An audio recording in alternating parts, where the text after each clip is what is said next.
वादा निभाओ वरना बजट भूल जाओ, बिलावल की वजीर आजम को वार्निंग। कहा सैलाब मुतासरीन की बहाली के लिए पैसा नहीं मिला तो पीपल्स पार्टी बजट मंजूर नहीं होने देगी। बिलावल भुट्टो ने वजीर आजम शहबाज शरीफ और उनकी मुआशी टीम पर दोहरे मयार का इल्जाम लगा दिया। बोले वजीर आजम ने कहा कुछ, बजट में कुछ और सामने आया। मुल्क इसका मुतामिल नहीं हो सकता। वजीर आजम अपनी टीम में शामिल उन लोगों से हिसाब लें जो वादे पूरे करने में रुकावट है। वजीर आजम की नीयत पर शक नहीं, उन्होंने खुद सैलाब से होने वाली तबाही देखी।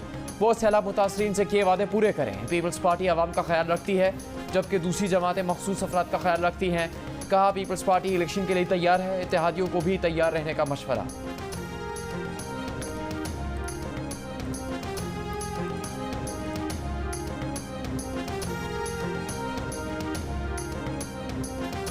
नवाज शरीफ ने इलेक्शन का बिगल बजा दिया, कारकुनों को तैयारी का हुक्म दे दिया। मुल्क भर में पार्टी का पैगाम आम करने की हिदायत कर दी। मरियम नवाज का नवाज शरीफ की आवाज पर लब्बैक। कहा मेहनत के बलबूते पर आइंदा इलेक्शन में पार्टी एक मौसर पार्लिमानी कुव्वत बनकर उभरेगी। चीफ ऑर्गेनाइजर मुस्लिम लीग नून मरियम नवाज से अवैस लगारी और दीगर पार्टी रहनुमाओं की मुलाकात। लीगी रहनुमाओं का भी मरियम नवाज पर एतमाद का इजहार। कहा आइंदा इंतखाबात में पार्टी उम्मीदवार डट कर मुकाबला करेंगे, 2/3 अक्सरियत हासिल करेंगे।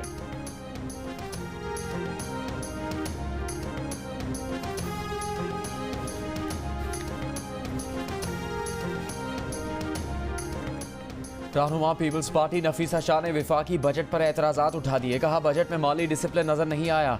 हुकूमत को किफ़ायत शारी अपनानी चाहिए थी, खसारे और अखराजात में कमी करनी चाहिए थी। प्रोग्राम नया पाकिस्तान में नफीसा शाह ने कहा हुकूमत ने टैक्स नेट बढ़ाने के लिए कोई कदम नहीं उठाया। सरकारी मुलाजमीन की तनख्वाह और पेंशन में इजाफा होना चाहिए लेकिन हकीकत को भी सामने रखना चाहिए। अक्टूबर में इलेक्शन से मुतालिक मरियम नवाज के बयान पर नफीसा शाह ने कहा कि इलेक्शन आइन के तहत अपने वक्त पर होने चाहिए।